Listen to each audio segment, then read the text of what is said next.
sponsoring this event. My name is Laura Kischitz, and I'm the current president of Bolton Local.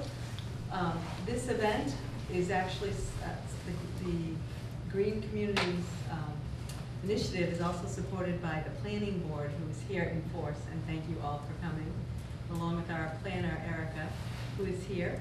But I wanted to introduce our speakers tonight. We have two experts from the state. We have Kelly Brown, who's going to speak first. And Kelly is a Central Regional Mass DOER coordinator for the Green Communities.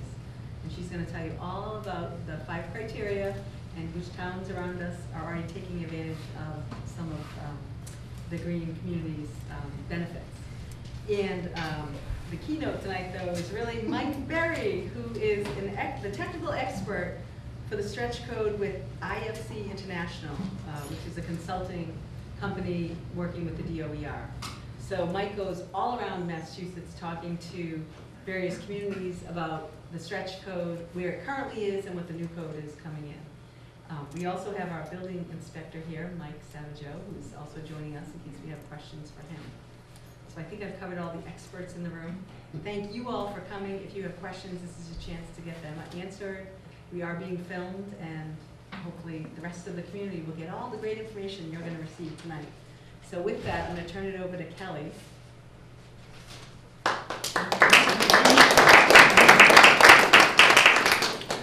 Hi, so good evening. Thank you for having me here. It's always good to get out to communities and be able to tell what's changed with green communities, along with what the benefits are of becoming a green community. Starting off, I just always like to mention to all communities that the Green Communities Division came out of the Green Communities Act back in 2008, and it serves as the hub for all matters related to energy. So I'm going to talk about our flagship program tonight, which is the Green Communities Designation and Grant Program. But we also help with communities whether they're looking to do renewables, whether they're looking like Bolton is at participating in the Solarized Mass program. Those all fall under our umbrella, and they're all things that communities can reach out on, in addition to the Green Communities Designation and Grant Program. But moving on to the Green Communities Designation and Grant Program, in order for communities to be eligible for the grant funding, they need to meet 5 specific criteria, which allows them to become a designated green community. And the first criteria is to adopt as-of-right siting. And a community can do this in 3 different ways. They can do it through renewable energy, they can do it through manufacturing, or they can do it through research and development, and then I meant renewable energy generation. So the generation side, they can do it through putting forth a solar bylaw at town meeting. The second criteria goes along with the first criteria, and that is for that area that's deemed as-of-right siting, so no special permit, you would want to have an expedited permitting process in place. And that means that if someone came forth and submitted an application, that permit could be granted within a 12-month period. And that would be looking at your local process, such as site plan review, and seeing what the time restrictions are on that. Moving on to criteria 3. Criteria 3 has 2 parts. The first part is to put together a baseline. The baseline is going to look at all municipal energy usage across the community. All municipal buildings, street and traffic lights, and then vehicles. And then take that baseline and show through a plan how you're going to reduce it by 20% over 5 years. And a lot of communities say, well, how would we be able to get a baseline together? Well, it's very lucky that Bolton's been working on it for multiple years and has actually already been engaged with our tool called Mass Energy Insight, which is a free web-based energy management tool that helps you track your energy usage as a municipality. One of the biggest features that it has is that back in 2010 when we rolled it out, we worked with the investor-owned utilities such as National Grid, Eversource, to get them to automatically download the electric and gas data on a monthly basis for communities, so that you guys do have to set up the data, but you don't have to actually manually enter the data on a regular basis. And Bolton has already done all that setup. The second piece, as I said, would be putting together that plan to show the reductions of energy measures reductions of energy usage over a 5-year period by 20%.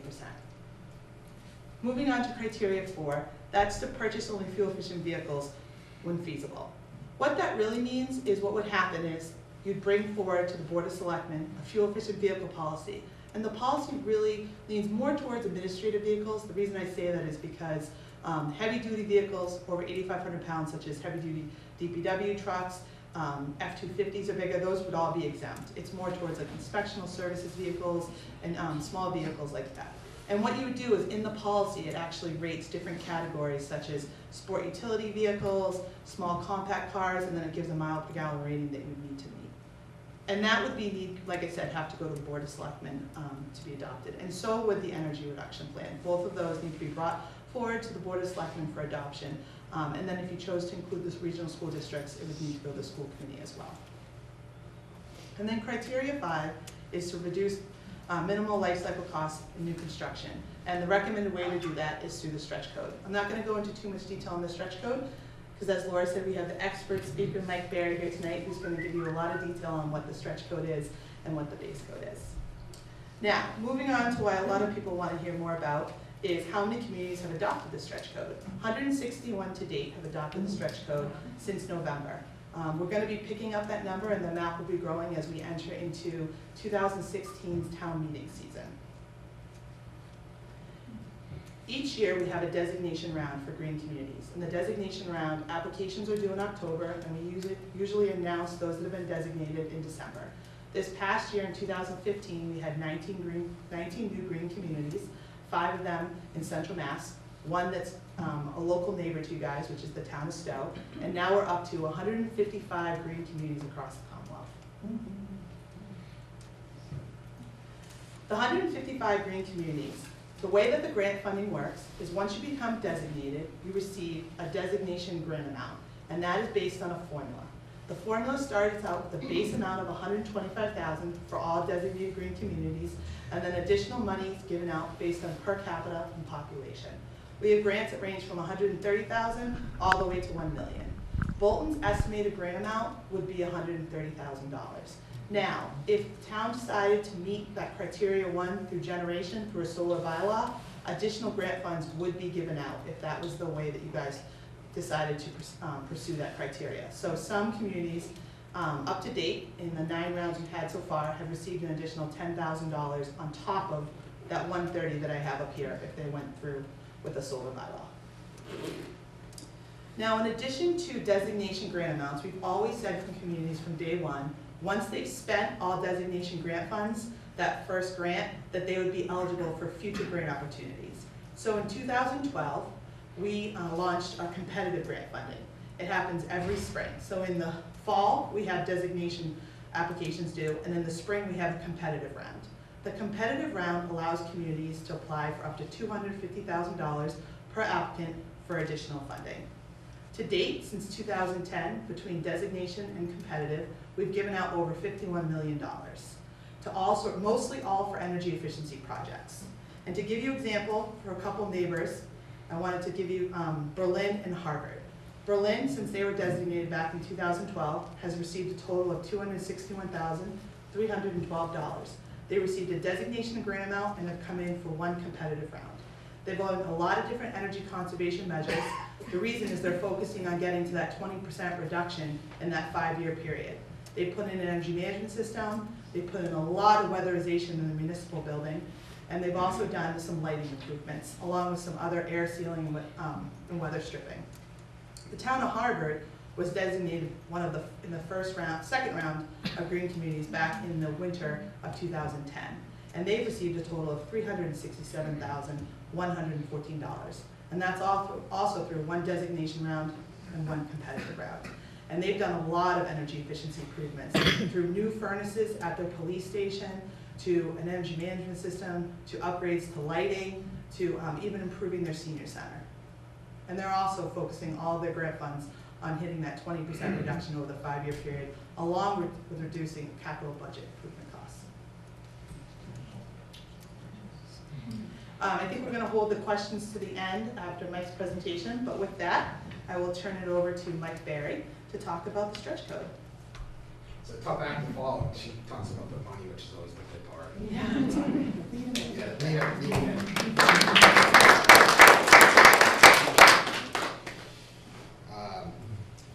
Second, bring up my slide deck. Well, I'd like to first say thank you for having me tonight. This is my second time being here. I was back here in 2011 presenting on the stretch code. I presented over 160 stretch code presentations across the Commonwealth of Massachusetts. I can honestly tell you I've heard every reason to have the stretch code. I've heard every reason not to have the stretch code. I can tell you I've heard some very interesting things in my travels about some of the misinformation that's out there about the stretch code as well. I'm hoping to make sure that tonight, this is an informational session. I'm going to give you as much information as I can give you to make a good decision to see if the stretch code is right for your community. Kelly focused in on a lot of the benefits that come to becoming a green community. This is one of the criteria that your town needs to adopt in order to become a green community and tap into that funding. I think what you're going to hear tonight is maybe a little different than what you might have heard if you were back here in 2011. We have a changing environment right now when it comes to building codes. So tonight I'm going to focus a little bit on building codes. I apologize in advance. Do we have any builders in the room? All right, so I'll try to keep this kind of a little bit lighter. Building codes can be very dry, as Mike, our building code official, can tell you. Unlike zoning issues. I'm going to get into the what and why of the stretch code. I'm going to talk about the compliance around the stretch code, and I'm going to talk about the future. The future not only of the stretch code, but of codes themselves. A bit about myself before I jump into my slides. I was born and raised on Cape Cod. I'm a licensed builder. I have a mass construction unrestricted supers license.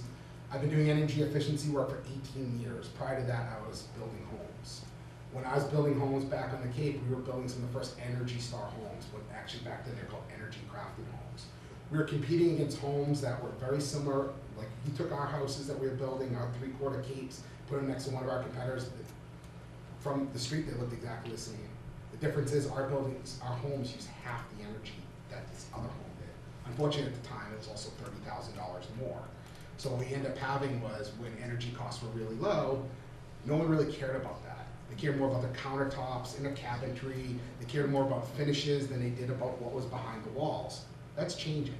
Again, when I was back here in 2011, that was the argument. People were like, well, listen, we don't want to adopt a code that's going to put more insulation in our walls. We don't, that's not important to us. What's important to us right now is, being able to build a home that we want.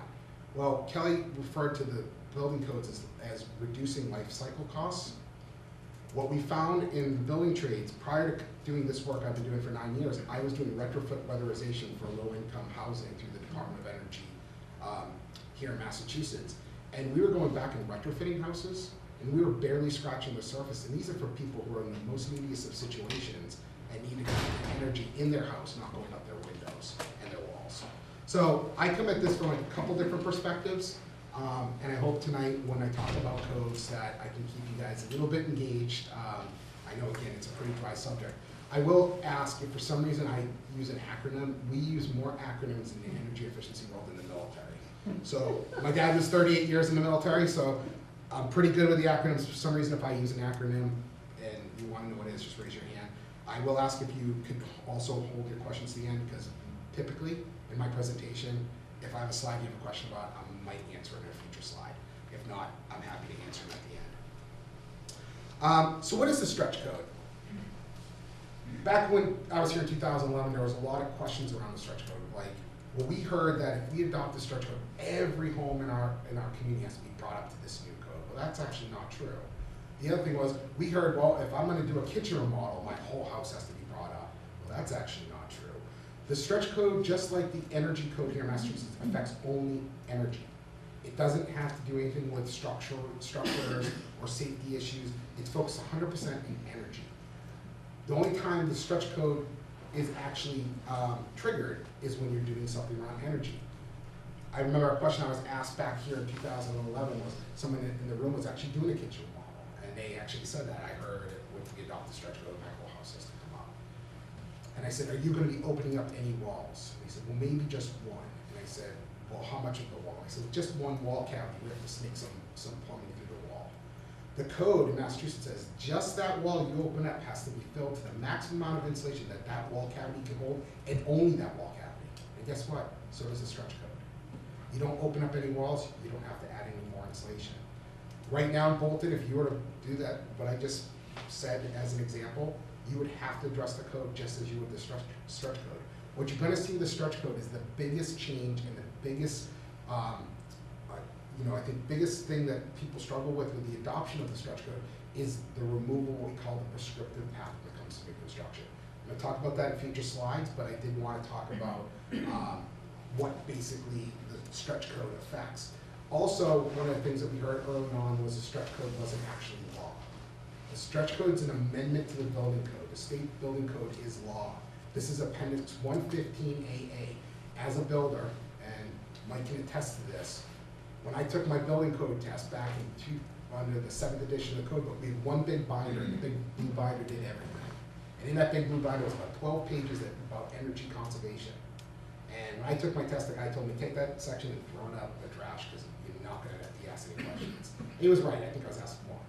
But that was also when oil prices were 98 cents a gallon. Now, we've gone from the 7th edition to the 8th edition, and we went from having that little page in our blue binder to now a separate book.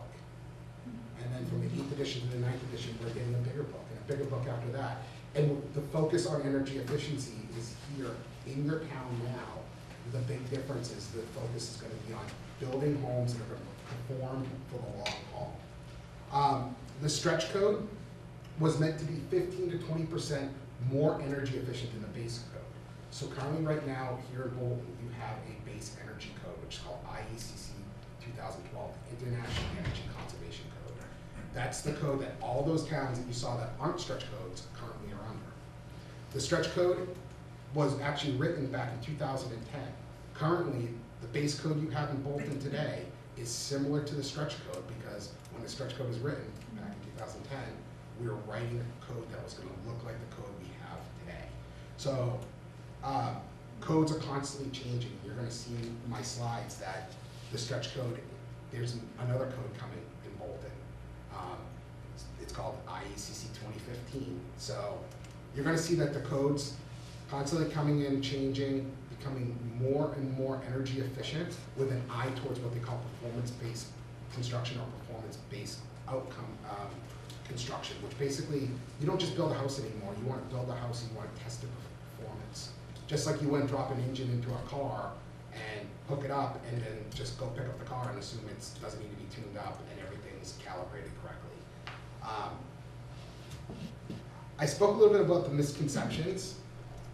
A lot of people thought, okay, well, the stretch code was new and experimental. Well, the basis stretch code, again, was based in code.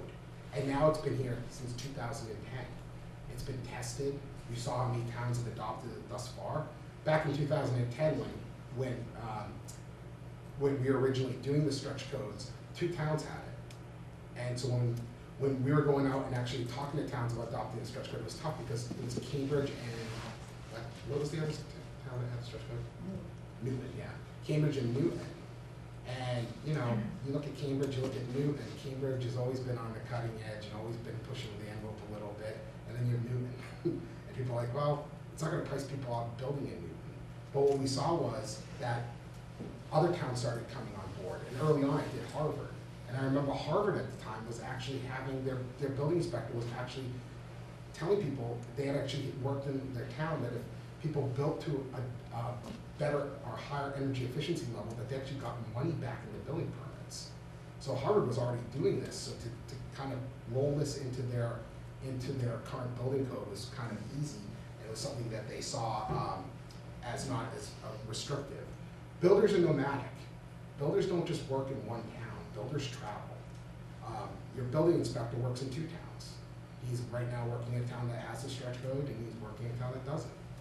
And there's builders are doing the same. But back in 2010, when there were so few towns out there, yeah, builders were nervous. And builders were questioning, can this be done? Is it going to be a challenge? Are we going to be losing money? But you know what? Now that we've seen it, and we've seen the successes of it, and I'm going to talk a little bit about how the performance path works, you're going to hear that a lot of builders don't go back to it. Once they do this, what we call performance path, they don't go back because they find that it's actually less restrictive than the current code that Bolton has today. The other issue that we heard a lot of is that we're making homes too tight. We're not ventilating, or we're over-ventilating. We don't want to live in drafty homes, but we also don't want to live in tight homes. One thing that the stretch code did early on, and now the current energy code does, is it identifies and addresses ventilation issues. So we're not building homes too tight. Yes, we're going to tighten them up so they perform better, but we're also going to be looking at mechanical ventilation and ways to bring in air where we want to bring in air at the right amounts, at the right time, and not through areas where we don't want to be breathing air in, like through wall cavities and through basements. So we've heard a lot of misconceptions out there, but I can tell you now, after doing this now for 6 years and over 100 communities, that I have not come across a community that has adopted the stretch code that has now said that, you know, Mike, these were concerns of ours. They're not concerns now. I'm not going to get into what the stretch code is, as far as Kelly kind of covered that in our slides. What I did want to kind of talk about was going back to what Kelly was saying about minimizing life cycle costs. These are what we call first costs in building trade. It's actually cheaper to do something the first time the right way than go back and correct it later. And one of the things that we also look at is maintaining the life cycle of a home over the long haul of a house. I mean, one of the things I know, I live in a home that was built in the 1830s in the Cape. I'm the 4th owner of that home, and I'm not going to be the last. But I've done a lot of work to that home, and I'd like to think the home I'm going to leave for the next owner is going to be that much better than the home that when I purchased it. And the cost to operate my home has been decreased immensely, and I hope that that will also make the home more livable for the long haul for another family. So one of the things that we really look at is not just the energy efficiency and how it affects this saving money or saving energy. We look at comfort. These homes are more comfortable. You're not feeling the drafts. You're not having to worry about making kind of I call them life trade-offs. Like, I heat with oil. So I can only imagine what it must be like if you're going through a lot of oil. You have to make that decision. Do I either pay the oil delivery guy, or do I buy groceries? Do I pay my rent, or pay my mortgage, or pay the propane guy, or pay my electric bill, or pay my gas bill? So I think one of the things that we like to focus on too is not as much the money sometimes, but just the benefits of living in a more energy efficient home, and a home that the life cycle costs have greatly decreased.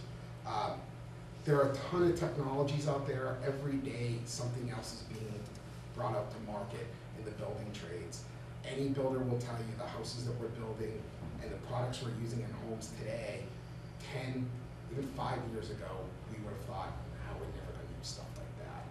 You go buy houses now, and you go buy these houses when they're building them and they're green outside, and there's zip wall systems. And now we're mitigating water behind walls because we want houses to last a long time. We're flashing windows better than we've ever flashed them before. And why are we doing that? Because we want to protect the building as a system.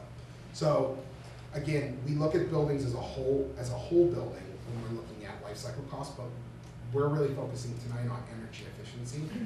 And as you're going to hear, and I think Kelly did a great job discussing this, but you look at the towns that have applied their green community funding into their municipal buildings. They're doing the same thing that the stretch code is asking, which is identifying the areas where you can go in and make these changes now instead of going back and correcting them down the road. A lot of towns wanted to adopt the stretch code earlier on because they were concerned about things like pollution. They're concerned about things like climate change. Obviously, there's the concern about bringing in fuels from other areas from the Middle East, like being dependent on foreign oil. One of the biggest reasons to adopt the stretch code is you saw 162 communities, 155 green communities. So of the 162 stretch code communities, 155 were green communities and are getting these grants, and also competitive grants. So one of the drivers behind it was the grant funding through the green communities. That wasn't why the stretch code was originally created. The stretch code was originally created because there are towns in Massachusetts that are asking for a more energy efficient energy code. Again, I mentioned, I think I misspoke, I think it was the 6th edition of the building code that had the energy conservation portion. It was so light about how to address energy efficiency that towns were coming to the Board of Building Regulations and Standards, which is part of the Department of Public Safety here in Massachusetts that oversees the building code, and saying, hey, can we adopt a more stringent building code in our community? So what the state of Massachusetts wanted to do is, instead of having the town of Tisbury and Martha's Vineyard adopt one, and Amherst adopting another one, they said, let's come up with an alternative code that's more energy efficient than the base code that towns can adopt if they want to. And we'll make it an appendix, and at that point it was what we called Appendix 120AA, which eventually also became the stretch code. This is a slide you just saw also in Kelly's slide deck, and the reason why I keep it in there was one, sometimes I'm not lucky enough to present with Kelly and some of her colleagues. But also I think it's important because, again, I can say, because I've been to a lot of these towns, one of the reasons why I love this slide is because one of the misconceptions I showed you earlier on is deliverable fuels like oil and propane. A lot of people say, you can't get to the stretch code if you have oil and propane. Well, you look at some of the towns up in western Massachusetts where there is no gas service. I live on Cape Cod, born and raised there. Gas service stops right here in Eastham, right behind the box lunch on Route 6 in Eastham. It's literally where it stops. Wellfleet, Truro, Provincetown. The only fuel you can get there is oil, propane, And and there's only electricity. 2 houses involved Yep. on gas. Yep. too, where Yeah. it's the oil. So that was a misconception early on because they're like, you can't get there. Well, in actuality, you can. And in fact, we see towns adopt the stretch code because they know it's tough to heat a home with oil. It's expensive with propane as well. I know I heat with oil as well, and I've seen the difference that having more insulation in your ceiling, better windows, can make on a home. The stretch code applies to everything that the building code applies to. So everything currently right now in Bolton, if you were to go pull a permit on your home, put in an addition, to do a renovation, to build a new home, the stretch code would require you to do exactly the same things as far as addressing insulation, doors and windows, mechanical equipment, lighting, appliances, building tightness, all this stuff, which is all in the code already. The stretch code asks you to do the same exact thing. The difference is, and this is the big difference, is that under the residential side of the code, so there's 2 codes in Massachusetts. There's a residential code and a commercial code. Residential is exactly what it sounds like. It's any dwelling unit that people live in, and a commercial building is any dwelling that most likely people aren't living in. You can have commercial residential buildings, you can have mixed-use buildings, but most likely a commercial building is going to be like a big box store, a restaurant, a building like this is actually considered commercial. So the residential stretch code, the stretch code we currently have here in Massachusetts under what we call the 8th edition of the building code, addresses additions, renovations, and new construction. In the stretch code, the biggest change for communities is, as I mentioned early on, to build a home here in Massachusetts, you have basically 2 paths, and I'm simplifying this, but you have 2 paths. You have a prescriptive path that says you follow the code to the T. I think Mike has the big book. You follow that code to a T, and you're compliant to the code. But you have to do everything that code book says, which is put in 75% high efficacy lighting, R49 in the attic, R20. What does that mean? It means you can't deviate from that. The code says this is how you build it. On the other side of the code, it says you have a performance path, which is model performance. You take your plans, you run them through a software program. The software program says, as planned, here's how your house is going to operate. You can have what they call trade-offs. You can have, instead of putting an R49 in the wall in your attic, you put an R40. You can put better windows in, or you can put less performing windows in. How do people feel? People here like CFLs, LED bulbs. Some people don't. In Bolton right now, if you're to build a new home, put an addition on a house, 75% of your lighting has to be high efficacy. Meaning it has to be an LED, a CFL, or what they call a low wattage use bulb.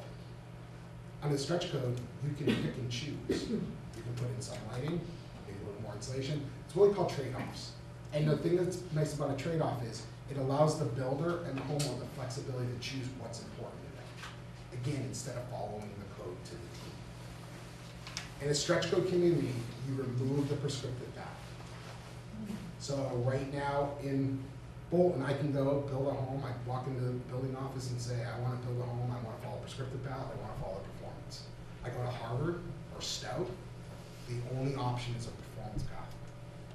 What does that mean? That means me as a builder, I'm going to work with what they call a home energy rater. And the home energy rater is going to help me by ratings. They're going to do the plan takeoffs. They're going to do site visits. But what they're going to also do is they're going to be a second set of eyes to the quality assurance. Tomorrow I'm doing the same presentation. Maybe I change it up quite a bit. But I'm going to Rockport tomorrow night. Prior to a couple of years ago, I did Gloucester. And the Gloucester presentation. Someone was sitting in the room when I did the Gloucester presentation, and they'd gone through a performance path construction on their new home. And what they said was, it was really important for them to have a very energy efficient mechanical equipment, like heating and cooling equipment. And they really wanted this really high performing, what they call a SEER 21 central AC unit. Massachusetts, our code minimum, I think, is a 15 now, 13, 13.5, whatever. So this is a really high performance. This is the Prius of air conditioners. The builder's not an HVAC, person that's going to be knowledgeable of HVAC equipment. The builder assumes that his subcontractor, his HVAC contractor, is installing that SEER 21 unit. The builder gets the house all done.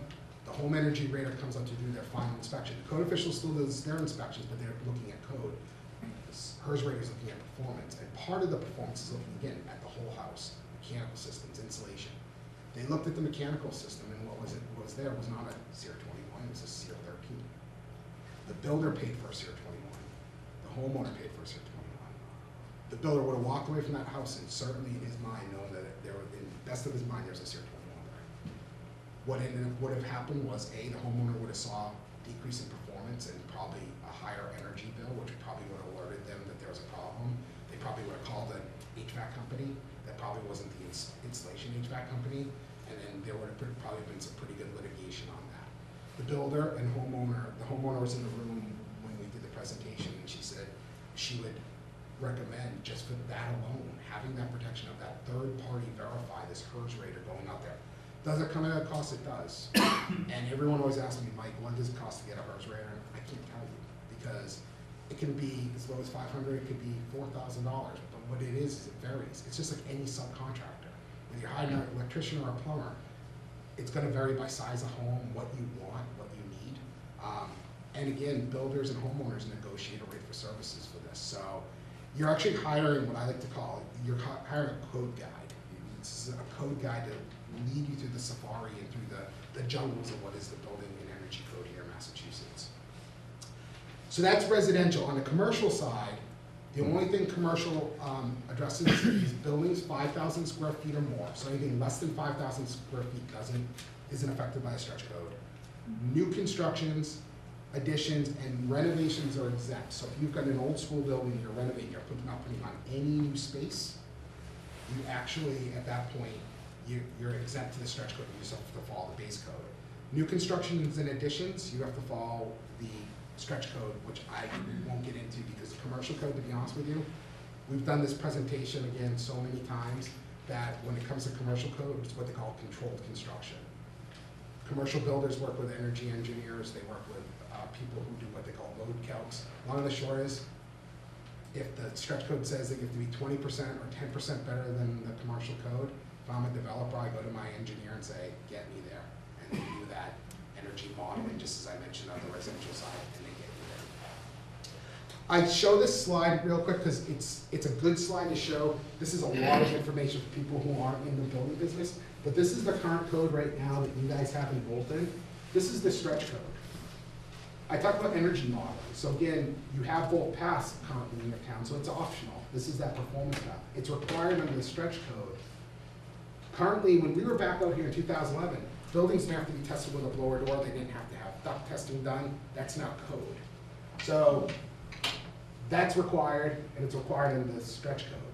Stop thermal bridging, that's basically making sure that you don't have breaks between, like, if you're building like a two-story home, where you have what they call band joists going around, it's insulated across. So you don't have any areas where you're gonna lose heat. Again, you're addressing all these things, and you'll see, like here, levels vary, requires 0.30 or better, can trade off based on performance. All this stuff here on the stretch code side allows you the option to do something different. Where again, if you follow the code that we currently have, and you follow that prescriptive side, you have to do exactly what's in that column. Under additions and renovations, the stretch code right now treats additions and renovations just like the base code. So you're gonna hear like things that I talk about that you have instead of like under the performance path where you have the prescriptive and performance option and you only have the performance option under new construction.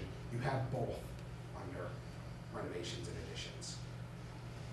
So if in this town, and I don't know, Mike, if you can tell me, what's the majority of work here? Is it new construction or renovation, addition work? You know, we get a fair amount of both Okay. in this town. I would say you probably have more, obviously, additions and renovations in any community, but we do have a fair amount of new homes in this town that I see when other towns might be a little slower.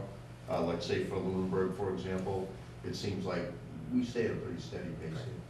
So the reason why I bring that up is because under the renovations and additions, it's very similar to the base code. In fact, you're going to hear from many people, and that's when I did that presentation in Gloucester. And the only reason why I bring up Gloucester is I'm going to be Rockport tomorrow, and I got to remember my Gloucester presentation. Majority of the work that was being done in Gloucester was renovation work. And I remember having a builder who was not very happy about the thought of having a stretch code. And as soon as he said to me, well, the basis of my business is doing windows and light renovation. And I said, what kind of windows do you put in? He says, Energy Star windows. I said, guess what? You're already meeting the stretch code. Got up and walked out of the room, and I was like, all right, great. So why we test performance, it's just like I mentioned earlier on, why would you dump a motor into a car and not actually make sure that it's running right? This is the biggest investment most of us will ever make in our home, in our lives, is buying a home. And yet, we don't have any idea whether it actually operates as it's supposed to. The performance path and having performance and energy modeling done allows us the opportunity to make sure that the home is operating as we want it to, that our money we've invested into our home is actually doing what it's supposed to do, and also to make sure that the builder, the subcontractors, did what they were supposed to do. If you're doing the prescriptive, it's a visual inspection. It's someone walking around going, yep, that's the right insulation, it looks like it's well installed. You don't see how air travels through walls or between what we call conditioned and unconditioned spaces. We may have a washer dryer down here, but we don't live in the basement. We don't live in the attic. We may store a couple of suitcases up there, but we don't want to lose heat up there. And anyone who had ice damming last year on your home after having 6 feet of snow, the reason why we have ice damming is because you're losing heat in your attic. You're not supposed to. So one of the things that you're doing is you're making sure that, again, your biggest investment is being well protected. And this is a good example because we're showing how air travels between spaces that we live in to spaces we don't, but we also want to make sure that we're keeping water out, moisture, indoor air quality issues are being addressed. All that's done on the performance testing. What the performance path uses what we call the Home Energy Rating System, or the HERS system. This here was invented by the for energy efficient mortgages through I think back in the late 80s. And what they're trying to figure out was if I had a home and I modeled it, and it was like 170, so way up there. And I invested a couple $1,000s in insulation, better heating equipment, and it got down to 110. And those points represent energy savings. And what you were doing was to see if that your investment in energy efficiency measures would pay back the initial loan. What ended up happening was no one was taking out energy efficiency mortgages because the energy costs were so low. This was adopted by the building code community way back when. So again, that misconception that this is new and experimental, the HERS rating system has been referenced in the code since back in the 7th edition. This HERS index is what's used currently for the performance path. So to be compliant right now to the stretch code, so if I were to build a home right now in Harvard or Stowe, and my home was, let's say, 4,500 square feet, I'd have to get to a 65. The current code is right about an 80. It varies by size, so the target moves. So right now, in Stowe, I'd be here. The new code that we're adopting this year, IECC 2015, is going to be here. So whether Stowe adopts the stretch code or not, come probably this time or way earlier next year, it's going to be here if you build to the performance path. And we went from a code, again, that back way when we really didn't care about energy conservation, to a code that we said, okay, we're going to test the ducts. Then went to another code saying we're going to test the ducts and we're going to now test the shell for leakage. Now we're going to go to a code that says if you want to do performance path, you're going to be way down here. Guess what the next code's gonna look like? But Yeah. I know you don't want questions, but a good time for that. The 2009 International Energy Code is what we currently use for stretch code communities like Lunenburg. If you notice the thickness of that book.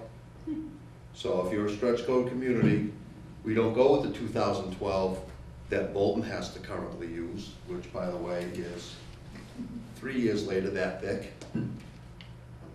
The 2015's coming. 2009, 2012, this is just the energy code. So I just wanted to show you the books for now. Thank you. To show you what's coming. Yeah.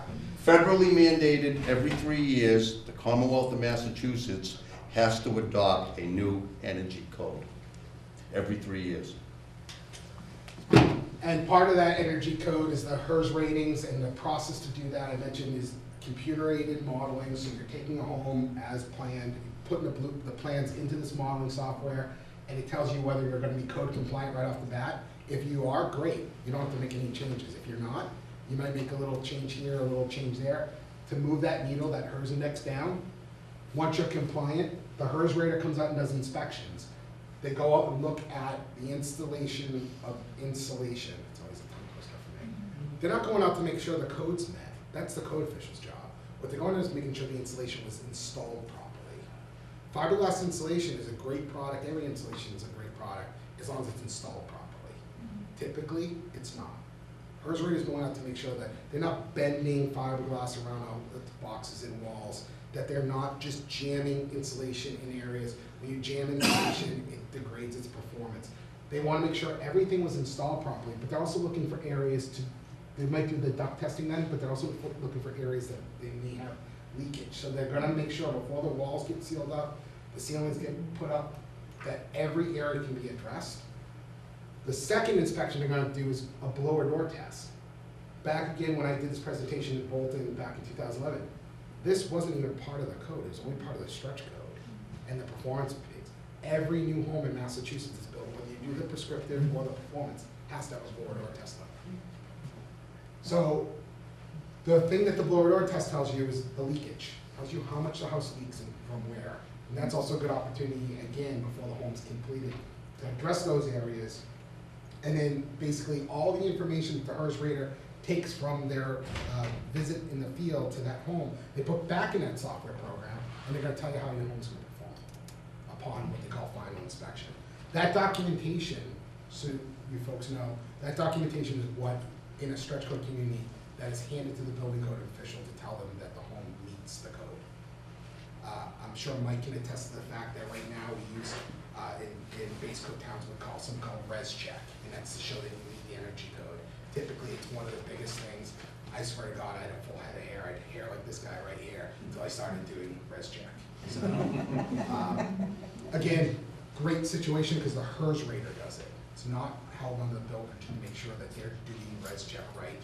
The REM rate report is what takes place in towns, replaces res check.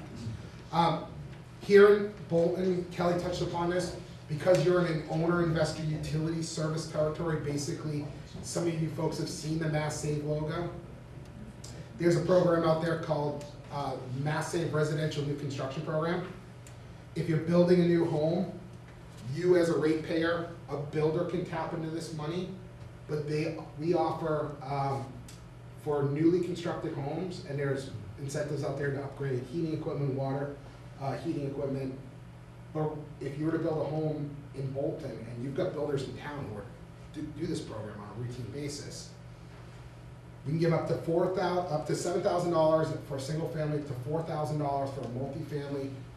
That's the builder or homeowner incentive, so that either goes to you, to the builder, whoever applies. We also provide us an incentive up to $900 to work with a HERS rater. So in towns that adopt the stretch code, builders routinely participate in this program, and the reason why they do is because there's incentives. And those incentives are real dollars, but there are dollars. Everyone here in this room that pays into a utility bill is paying into this program and all the Mass Save programs. You have a rate charge in your bill that goes towards energy efficiency. So if you're building a home if you live in a home that's never had an energy audit done, if you're buying a new heating appliance or cooling appliance, you should be going on masssave.com.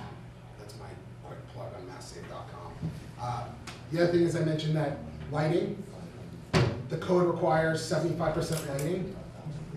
The program gives free lighting, so as many LEDs as a person needs in their home or CFLs. So the lighting's free and it's also part of code. So whether Bolton adopts the stretch code or not, if nothing else comes out tonight, I hope builders will tap into that program because they can utilize that program to get things like free LEDs. Lastly, I'm just going to touch upon quickly the commercial stretch code.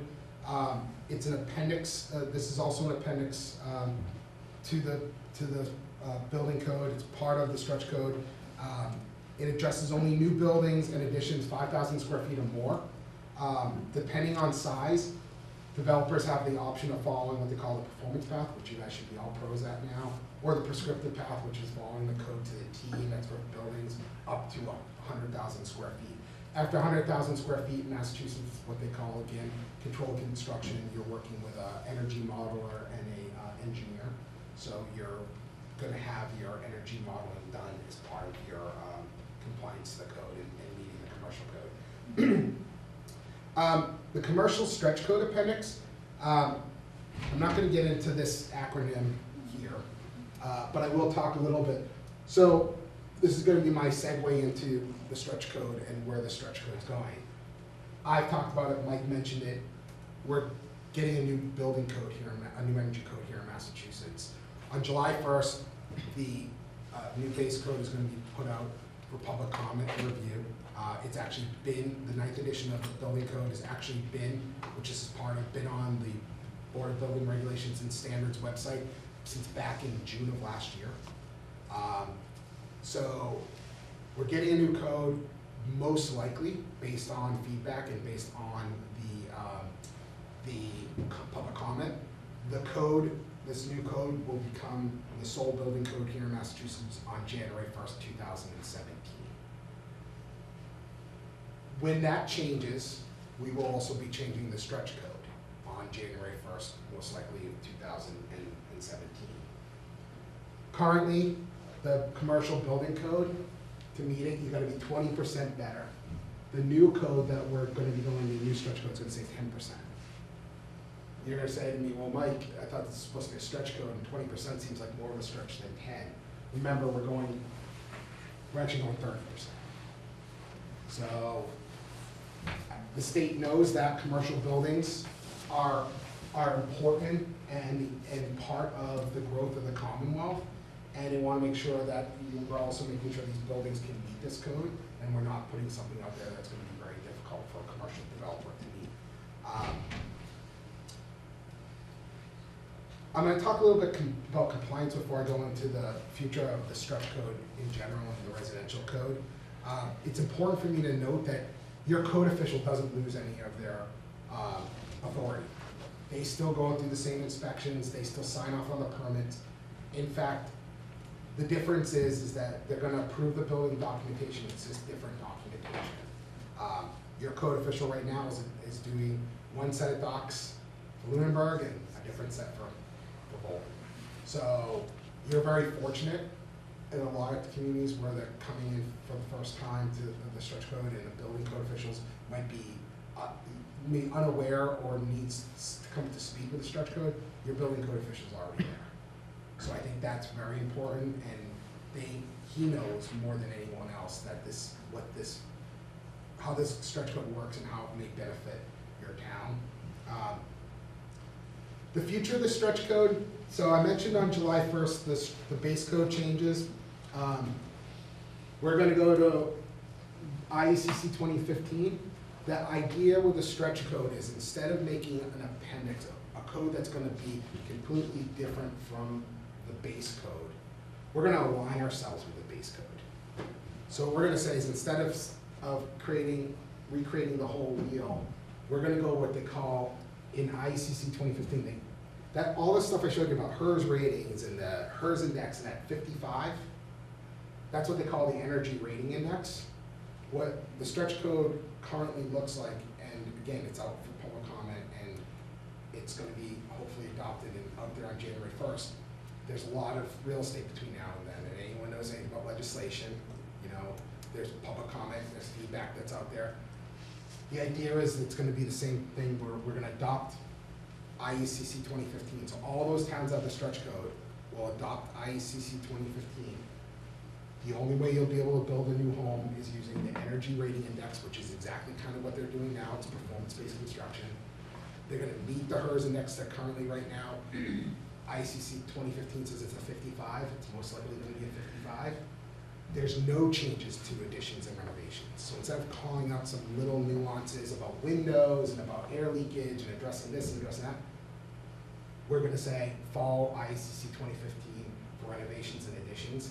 There's a huge definition change to historical exemptions to the code. It used to be that under the base code and the stretch code, they didn't follow the same definition for historical homes. The stretch code said anything that was historical by charter, by a national charter, state register, local register. I live in the South Dennis Historic District, which all the homes there, some of them are historic nationally on the National Register, some are just following the historic district. Those homes would be exempt if Dennis was a stretch code community, because the stretch code says that whatever the town deems as historic is an historic district. The base code didn't say that. Now the base code does say that. The base code basically leaves it up to the town to define. They give pretty clear guidelines on what historic is, but it's now saying if you have a local historic district, if you have what you deem as a historic building. So there's never definitive language in the code, now there is. There's always changes to code. So even the code that comes in on, even if the code as written today has no changes to it, and on January 1st it comes out and it's sole code, as codes kind of go out and are vetted and kind of codified with the public, they change because the state realizes they may not work in certain areas, they may need to be ratified. As builders, we get a ton of changes to the code, appendixes to the code. We get something saying, we're no longer doing this, we're doing it this way now. The code's always changing, but we're used to that in the building community. And lastly, the stretch code, just as it's been in the past, towns that adopt the stretch code have an automatic what they call adoption process. So the towns that adopt the stretch code, who have adopted the stretch code prior to the stretch code changing, will automatically adopt the new stretch code. So I know that's kind of a really high level and probably a little bit more information than you need to know about codes. But with that, I'll stop and see if there's any questions regarding my presentation or Kevin's. So it's probably the last point that you raised, and you probably addressed it, but I want to make sure I'm clear. The base code is fluid. We had a 2010 version, a 2012 version, we're talking about the adoption of a 2015 version. Today, our base code is 12, Yeah. and today, the stretch code, the delta between how stringent 12 is and how stringent the current stretch code is pretty small. So there's a pretty large incentive to adopt the stretch code. You're not doing too much extra work, and like you said, you've got a lot of flexibility as to how to get to that end state. If we adopt the stretch code, we're adopting it in its current form today, but we've got an automatic adoption such that that delta could, in theory, grow. It could, but remember, as written right now, the code is the same code that Bolton would be adopting or would be getting regardless of whether you adopt the stretch code. The difference is the removal of the prescriptive path. So flexibility. Yeah. It's kind of a,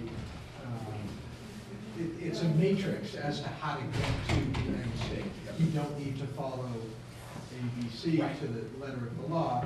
You can opt for really great Marvin windows, but maybe not blown-in insulation. Right. Or some people don't like they're concerned about the outgassing of urethane foams and don't want foam insulations.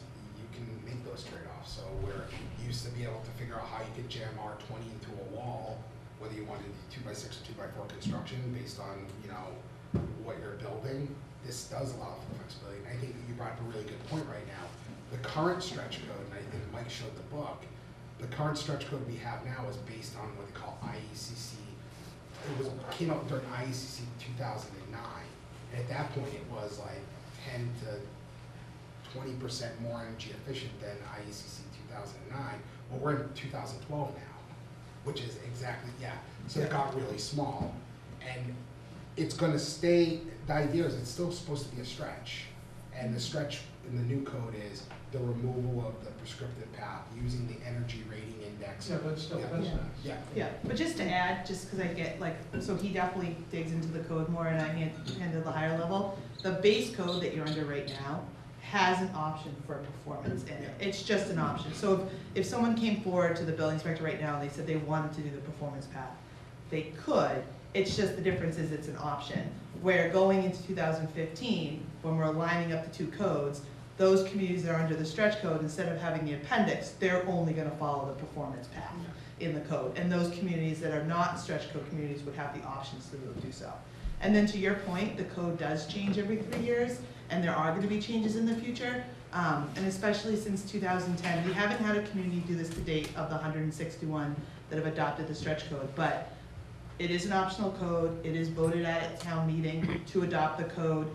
It's also always been said that, you know, on the local level for control, at the level for future codes, if you chose to, you could always unadopt the code too. It hasn't been done. No one's done it to date. Everyone's stuck with the code since it came out in 2010, but I always like to put it out there for people that kind of want to know how that works, so that they know that there is that option. I mean, it would mean that, you know, there'd be the risk of not being a green community anymore, but there is that piece to it as well. Thanks. I'm not sure if you can actually answer this question, but it's, at some point, you know, the gap is gonna get so small, and how much more of a stretch can the builders do? So do we anticipate the stretch code going away completely? I guess it's. Yeah, I mean, you might want to just even elaborate a little on the difference going into this other code, just that it is, there's not as much of a jump. I think, that's an awesome question, and I get asked this a lot too, and one of the things that I always say is that we're at the point now that the codes are changing very rapidly, and I think at some point we need to let technology catch up to the changing of codes. We're gonna get to a point where you're gonna get, oops, sorry, let's go back to a slide real quick. I'm gonna go to hers next one. What you're getting to on this, oops, did I lose them? We saw it. Oh, what's that? No, I know. Just but- hit the button. Oh, yeah, just,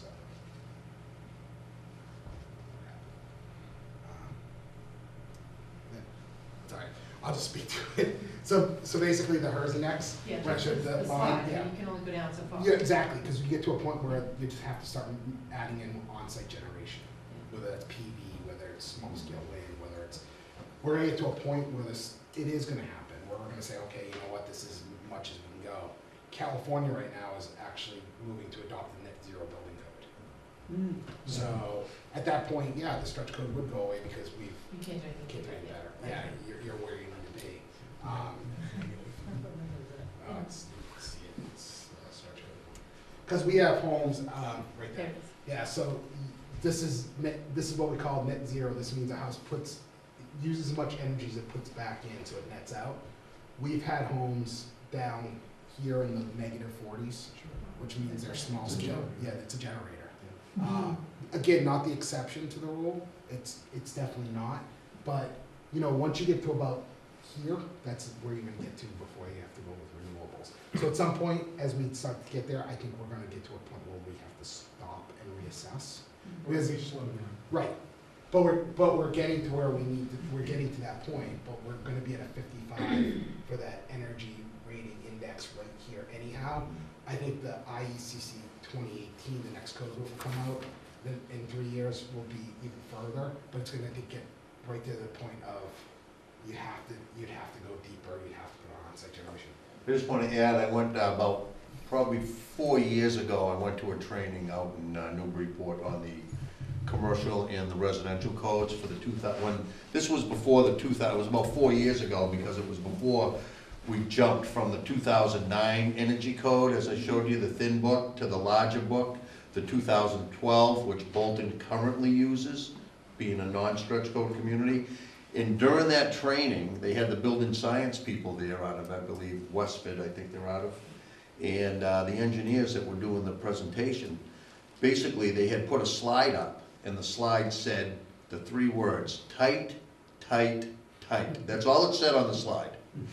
So everybody started commenting on that, and they made the comment that, that they believe that the government is looking towards, as you have seen us increasing the energy standards in the performance of structures that are being built, commercial and residential, that they're moving towards by the year 2030, and of course that'll go out like every other date, but they're trying to get to net zero homes, and Mike has alluded to that by the drop with the next code going down to 55.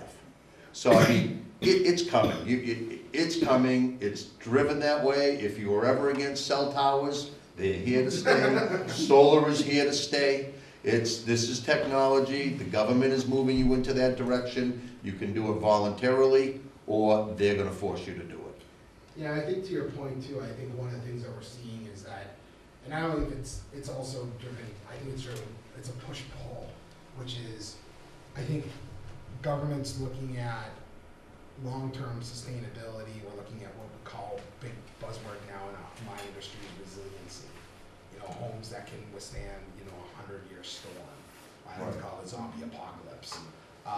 But that's one of the reasons why you're moving to net zero, because you're looking at things like on-site generation, whether that's a generator, cogeneration heat power unit, solar panels, batteries kept in your basement. Right now, Tesla is launched a pilot out in California with Pacific Gas and Electric, where they're leasing batteries to people to put in your basement that you can store power in. So when you lose power, you have power in your basement ready to go. And you don't have to worry about running a diesel generator or a gas generator where you've got the fumes issue, chance for fire. The other thing too is our current grid. Our grid's old. Grid here in Massachusetts is really old. We still have some areas in Boston where they were running gas still through wooden logs. Like, yeah. And, you know, sooner than later, that's the other side of this too, is like, either we pay as ratepayers to upgrade the grid, because let's face it, utility companies aren't gonna eat that cost, they're gonna pass it on to consumers. So either we start using a lot less, if we want to continue to use a lot more, we're going to pay for it.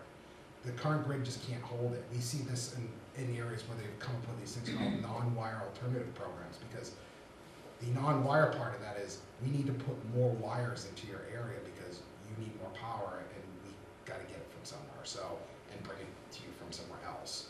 So I think that's the other thing is, I think a lot of that's being pushed by the market, and we're being very realistic to know that we're not going to be able to kind of sustain big homes using a lot of energy. I'm really curious because I was here when town voted on the stretch code in an extremely contentious town meeting.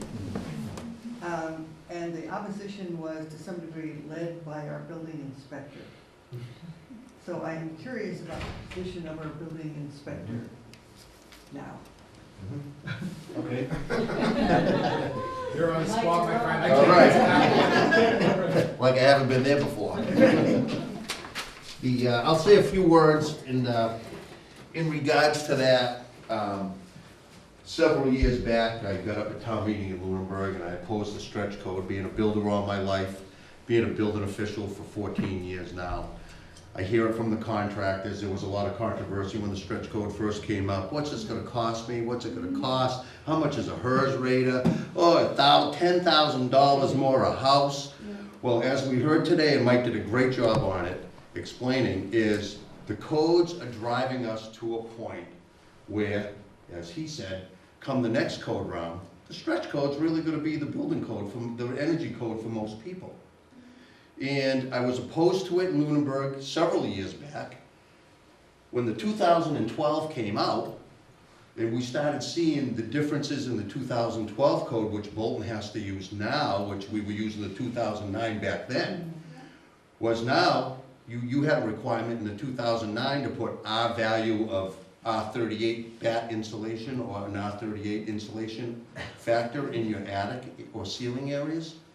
That has gone up with the 2012 code, non-stretch code, to R49.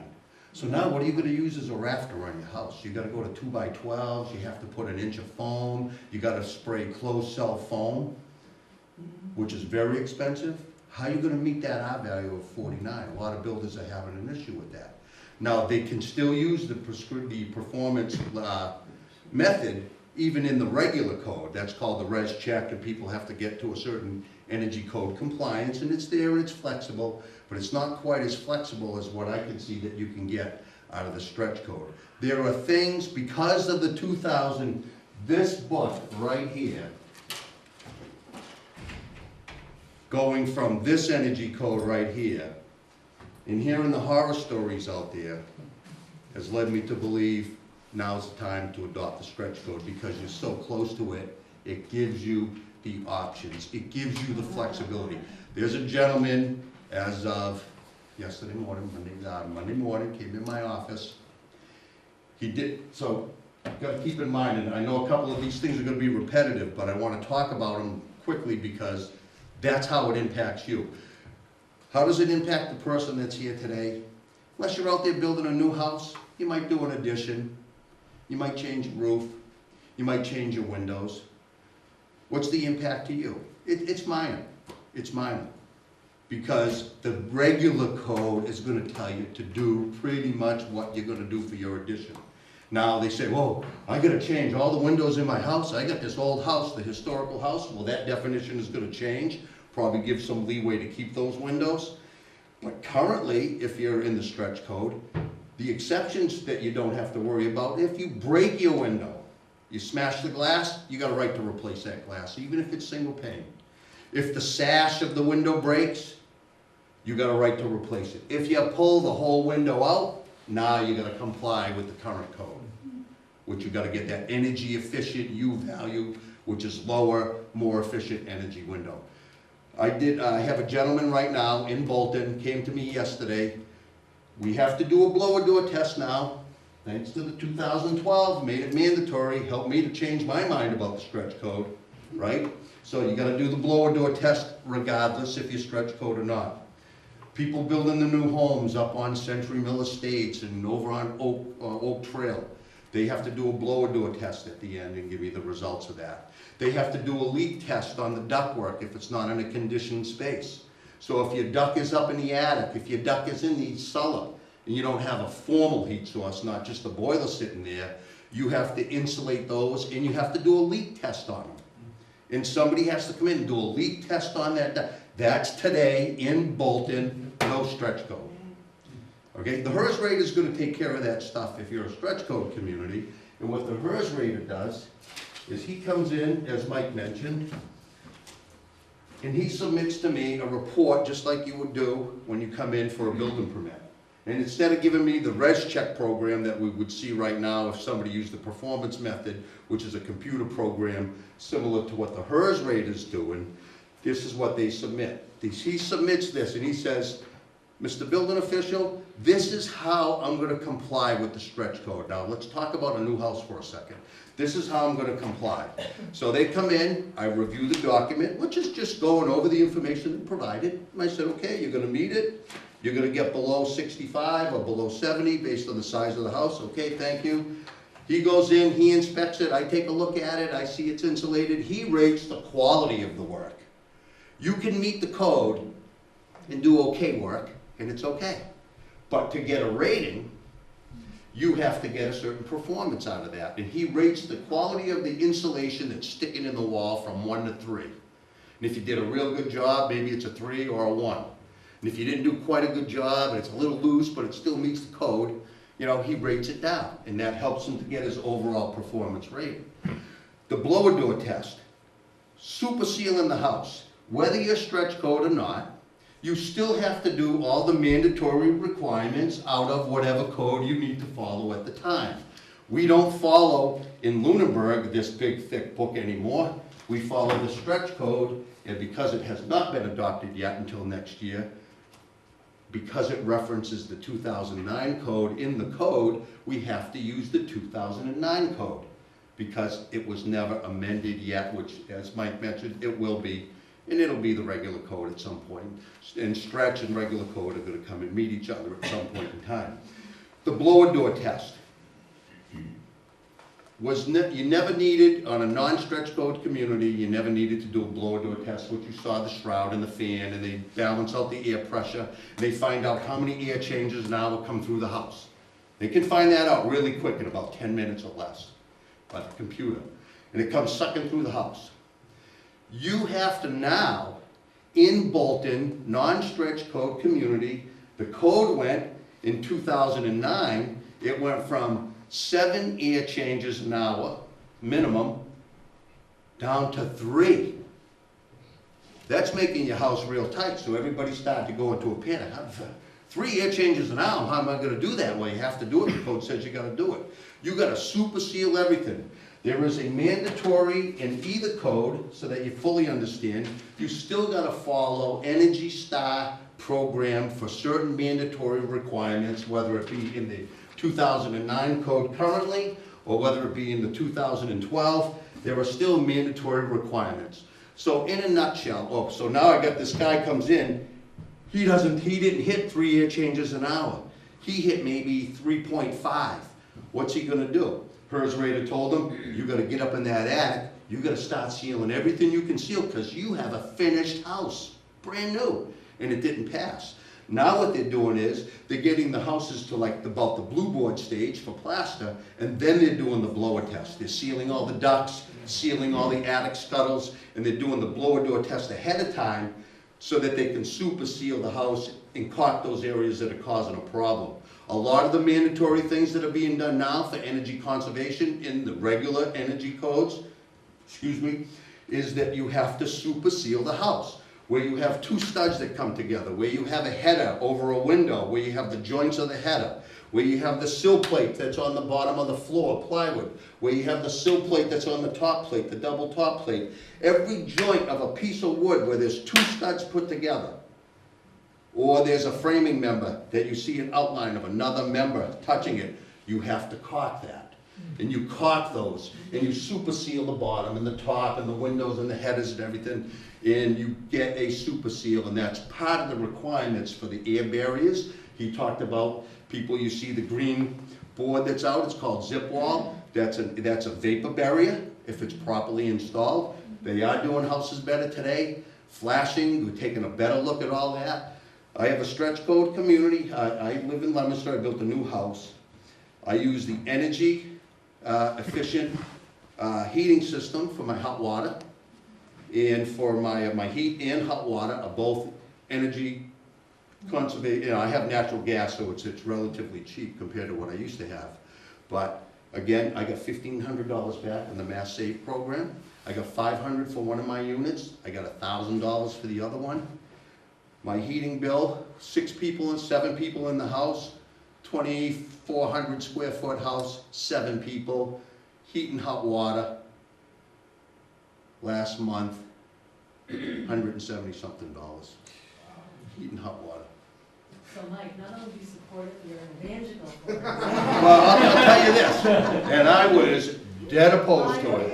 And I'll tell you this, the time has really come. You're being pushed to that direction anyway. You might as well take advantage of it. And this is basically what I said in Lunenburg. It's basically, it's here. You heard it. You can see it. You can see it. You know, the impact on everybody that owns a house now from this point back is if you're going to do something to it. I have not got one complaint in Lunenburg of anyone that had to comply with it. I happen to be a very reasonable inspector. If there are certain circumstances, the building code also allows us to accept something that doesn't quite meet the code if we feel it meets the intent of the code. So you got a good building inspector, he'll work with you, okay? If you don't, you're gonna do it by the letter of the law, and he's gonna make you jump some real big hoops. But I found it to be easier to apply the stretch code than it is to comply with the current energy code, because 90% of it you're doing now anyway under the regular code. You might as well take advantage of the program. And as Mike mentioned, which has not been told to us yet, even though I went to a training March 1st with the state on the new code changes for the regular building code, they did allude to the fact that the stretch would be changed, but it won't be like in July. It'll be, as Mike mentioned, probably January of next year. But when that code changes, you can best bet it's going to parallel with what we're doing with the regular code. And that's where it's being driven to. I've never got one complaint. Storm windows don't count, storm doors don't count. You open up a wall, you fill the cavity. What do I got? Do I have to spray the foam in there? It says you fill the cavity, meet the code, or fill the cavity complete, whichever is less. See, whatever's less. As long as you meet a minimum of 3.5 R values per inch. So basically, it's telling you in the stretch code, if you got a 2x4 wall, you don't have to spray it, and you're doing a remodel, you don't have to spray R20 in that 2x4 wall, or you got the real old 1800s house and it's not even a full 2x4, right? What do you got in it? I got no insulation. You gotta fill it to 3.5 per inch of the framing member, which on a 2x4 wall is an R13. We used an R13 30 years ago. So they made it easy for people that already have a house, in my opinion, to say, hey, it's not really gonna affect me that much. But it's gonna make your house more efficient when you do it, whether it be an addition or you put a new window in on the newer homes that you start building and the newer commercial buildings that get put up. You'll have more of a global effect and a national effect of saving energy, which the government's forcing you to do anyway. So why not? Thank you.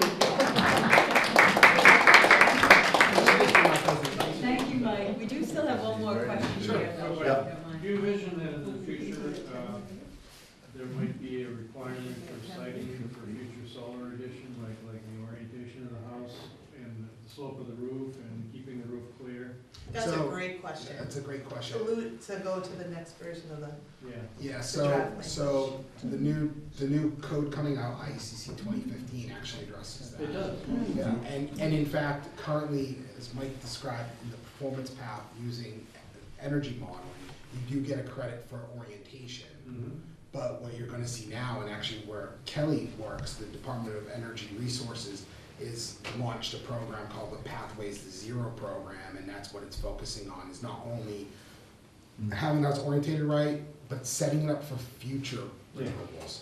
Because the technology's out there, but we know that it's still pretty expensive. Right. Payback's not there, so things like running a conduit from the attic to the basement. Raceway, Yeah, a raceway, things like that. So maybe not now, but when the technology's right, when the timing's right, you can put it in there. So I did that with our house in the 70s, when it would have cost $1 million for solar. Okay.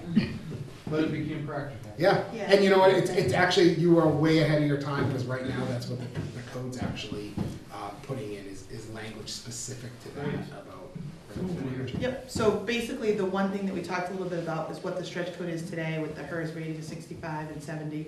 And then the draft language, which still has to be, just to put it out there again, vetted and go through hearing and everything. But in the new language that would go forward, it gives a 55 HERS rating, but there's trade-offs if you're doing renewables and different heating. So if you do two, you can actually, so if someone wanted to put in solar, they might be able to do, they would be a 60. And then there's also on the heating side, so the more renewables, they might be able to, which they could still be going for the 55, but it's just encouraging that piece as well. And I think that's something that more and more, I know, like Carter Scott in Townsend, Massachusetts, builds net zero homes and sells them to the public. And I remember meeting with Carter, who owns Transformations Inc., meeting with Carter in the downturn of the economy, and he was still selling homes. Yeah. And he did a whole bunch of in Devon's as well.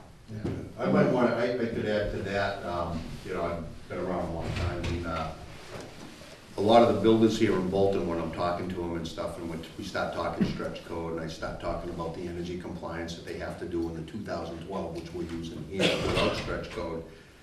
And I said, now keep in mind, I mean, there's certain mandatory things they have to do anyway. 90% of the builders that I talk to about the stretch code and about the Energy Star which we do on the HERS rating, which is gonna change to the index, the energy index instead on the next code, correct? Yep. Yep. They're like, Mike, we're doing that anyway. Oh, I do a blower door test anyway. And then you say, oh, you do? You know, I can't sell a house if I'm not competitive. I can't sell a house anymore. Why would you want to go a house next to the other house, two houses side by side, identical, one of them has a HERS rating to it, or has an Energy Star rating to it, right? And the other one was just built by the code, no problem. You know, today that certification means something to the person, and I can tell you firsthand, I really paid attention to my house when I put it up, not that I don't pay attention to yours when you're building it, but I really did a lot of the work myself to really make it work, and I could not be happier with the results of my house. For the energy that I'm paying, again, I used to have Unitil, I'm in Leominster now, I have National Grid. I used to have oil, which now is cheap, used to be expensive, I have natural gas. But you can tell the difference between an energy-rated home that's done well and one that's not. You can just tell just by going in it. It's incredible. But the public has to make that decision. We're here to give you the information. Yeah, thank you for your insights. And if I can, I think we're close to wrapping up. I just want to mention the piece, we went into depth tonight on the stretch code because that's, you know, a big unknown for people, so we can get information on that.